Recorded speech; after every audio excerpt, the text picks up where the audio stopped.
So alright guys, so it's another day.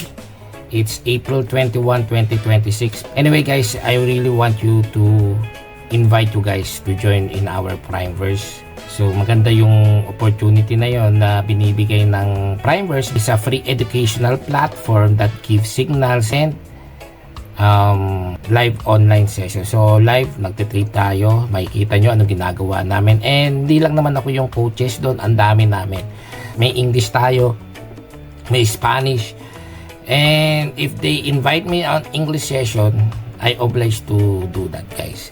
Pero anyway, much better na focus lang tayo sa Tagalog for me to elaborate clearly. So kailangan natin ma-explain at may bigay yung full details nung tinuturo natin, and it's much easier for me if I'm going to use our language, which is Tagalog. So anyway guys, may nabasa ako dito about sa opportunity. Sabi niya, yung sasakyan daw ginawa para sa kalsada, yung barko naman ginawa para sa dagat, and yung eroplano ginawa sa panghipapawid. Sa tao, hinahanap din natin yung posisyon natin sa buhay. Kung ano yung pinag-aralan mo, just like nung college days, di ba, nag-aral ka as, kunyari ako lang, BSMT, so marine transportation, nagbabarko tayo dati. Then nag-aral ulit ako, I want to be a custom broker, so nag-aral tayo ng customs. So meron tayong goal sa buhay na para gawin natin yung mga bagay-bagay na opportunity that give us in life. Tayo pa rin naman magdi-decide doon. So it's our mindset to be focused on our goal. Minsan yung mga nakukuha nating opportunity, hindi pala natin gusto. Pero hindi tayo nilikha para lang maghanap ng seguridad. Hindi maghanap ng opportunity na magagamit sa ating talento. Dito guys sa Primeverse, we're traders. We're doing investment trading in the market. Silang naman tayo sa Pilipinas, around the world.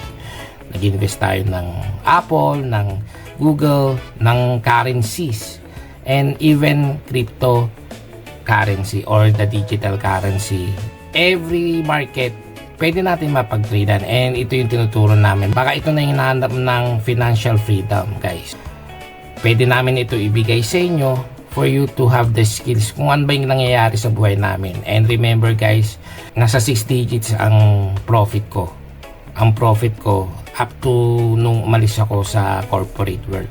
Even though guys, palagi ko naman sinasabi to, corporate world is good and it have security. Sinisecure ka dito. Yung hindi mo iisipin na wala kang pera bukas.